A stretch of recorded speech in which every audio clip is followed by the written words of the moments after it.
Welcome to KSP job trades YouTube channel. Friends, STA ಮತ್ತು FTA ಪಠ್ಯಕ್ರಮದ ಬಗ್ಗೆ ಎಲ್ಲರಿಗೂ ಗೊಂದಲ ಇರುವಂಥದ್ದು. ಹಳೆ ಪಠ್ಯಕ್ರಮನೇ ಮುಂದುವರುತ್ತಾ ಅಥವಾ ಕಮ್ಯುನಿಕೇಷನ್ ಪೇಪರ್ ಮತ್ತು GK ಪೇಪರ್ ಇರುತ್ತಾ ಅಂತ. ಅದರಿಂದ ಸ್ವತಃ KPSC ಅವರೇ ಸ್ಪಷ್ಟನೆಯನ್ನು ಕೊಟ್ಟಿರುವಂಥದ್ದು.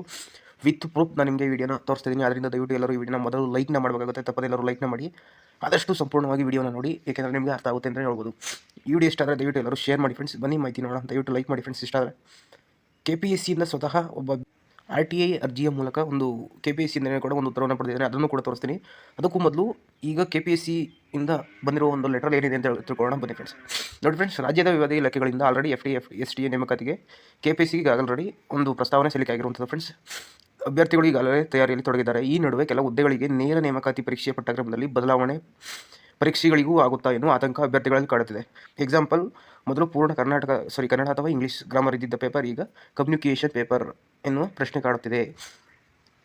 ಈ ಹುದ್ದೆಯ ನೇರ ನೇಮಕಾತಿ ಪರೀಕ್ಷೆಯು ಕರ್ನಾಟಕ ನಾಗರಿಕ ಸೇವೆಗಳು ಲಿಪಿಕ ಹುದ್ದೆಗಳು ನಿಯಮಗಳು 1978 ಅಡಿಯಲ್ಲಿ ನಡೆಯುತ್ತದೆ. ನೋಡಿ ಫ್ರೆಂಡ್ಸ್, KPSCಯಿಂದ ನಡೆಸುವಂಥ FTA ಮತ್ತು STA ಎಕ್ಸಾಮ್ ಯಾವುದೇ ಆಗಿರಲಿ 1978ರ ಈ ನಿಯಮದಡಿಯಲ್ಲಿ ನಡೆಯುತ್ತೆ. ಇನ್ನು ಇದು KA ಇವ್ರು ನಡೆಸೋದು ಮಾತ್ರ ಅವರು ಹೊಸ ನೇಮಕಾತಿ 2021ರ ತಿದ್ದುಪಡಿ ನಾಗರಿಕ ಸೇವಾ ಪರೀಕ್ಷೆಗಳ ತಿದ್ದುಪಡಿ ಕಾಯ್ದೆ ಇದೆ ಫ್ರೆಂಡ್ಸ್, ಅದರ ಅಡಿಯಲ್ಲಿ ನಡೆಯುವಂಥದ್ದು.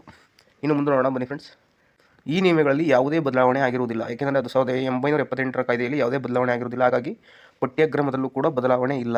ಆದ್ದರಿಂದ ನೀವು ಹಳೆಯ ಪಠ್ಯದ ಆಧಾರದಲ್ಲಿ ನಿಮ್ಮ ತಯಾರಿಯನ್ನು ಮಾಡಿಕೊಳ್ಳುವುದು ಸೂಕ್ತ. ಕೆಲವು ಅಭ್ಯರ್ಥಿಗಳಿರುವ ಈ ಗೊಂದಲಕ್ಕೆ ಈ ಕೆಳಗಿನಂತೆ ಉತ್ತರ ಇದೆ ನೋಡಿ ಫ್ರೆಂಡ್ಸ್. ನೇರ ನೇಮಕಾತಿ ನಿಯಮಗಳು 2021. ಈ ನಿಯಮದ ಪ್ರಕಾರ ಸಾಮಾನ್ಯ ಹುದ್ದೆಗಳ ನೇಮಕಾತಿ ನಡೆಯುತ್ತದೆ. ನೋಡಿ ಫ್ರೆಂಡ್ಸ್, ಇದು ಜನರಲ್ ಅಂದರೆ ಸಾಮಾನ್ಯ ಹುದ್ದೆಗಳ ನಿಯಮಗಳಲ್ಲಿ ಇತ್ತೀಚೆಗೆ ತಿದ್ದುಪಡಿ ಮಾಡಿ ಕಮ್ಯುನಿಕೇಷನ್ ಪೇಪರ್ ಆ್ಯಡ್ ಮಾಡಿದ್ರು. ಅದನ್ನು ನೀವು ಲಿಪಿಕ ಹುದ್ದೆಗಳೊಂದಿಗೆ ಒಂದು ಕಂಪೇರನ್ನು ಮಾಡೋಕ್ಕೆ ಬರಲ್ಲ ಫ್ರೆಂಡ್ಸ್, ಯಾಕೆಂದರೆ ಇದು ಜನರಲ್, ಅವು ಲಿಪಿಕ ಅಂದರೆ ಸ್ಪೆಸಿಫಿಕ್ ಆಗಿರುತ್ತೆ. ಅದು KPSC ಮೂಲಕನೇ ನಡೆಸ್ತಾರೆ. ಅದಕ್ಕೂ ಇದಕ್ಕೂ ಡಿಫ್ರೆಂಟ್ ಇರುವಂಥದ್ದು ಫ್ರೆಂಡ್ಸ್. ಆದ್ದರಿಂದ ಇದು ಬೇರೆ ಅದು ಬೇರೆ ಆಗುತ್ತೆ. STA ಹಾಗೂ FTA ಹುದ್ದೆಗಳು ಲಿಪಿಕ ಹುದ್ದೆಗಳಾಗಿ ವಿಂಗಡಿಸಲಾಗಿದೆ. ಮಿನಿಸ್ಟ್ರಿಯಲ್ ಸ್ಟಾಫ್ ಮತ್ತು ಅವಳಿಗೆ ತಮ್ಮದೇ ಆದ ಮೇಲೆ ತಿಳಿಸಿದ ನೇಮಕಾತಿ ನಿಯಮಗಳಿವೆ. ಹಾಗಾಗಿ ಯಾವುದೇ ಗೊಂದಲ ಇಲ್ಲದೆ ಹಳೆಯ ಪಠ್ಯಕ್ರಮದಂತೆ ನಿಮ್ಮ ಓದು ಮುಂದುವರಿಸಿ. ಕರ್ನಾಟಕ ನಾಗರಿಕ ಸೇವೆಗಳ ಲಿಪಿಕ ಹುದ್ದೆಗಳ ನೇಮಕಾತಿ 1978 ತಿದ್ದುಪಡಿಯಾದಾಗ ಮಾತ್ರ ಈ ಪಠ್ಯಕ್ರಮ ಬದಲಾವಣೆ ಸಾಧ್ಯ. ಆದ್ದರಿಂದ ಸದ್ಯಕ್ಕೆ ಪಠ್ಯಕ್ರಮದಲ್ಲಿ ಯಾವುದೇ ಬದಲಾವಣೆ ಇಲ್ಲ.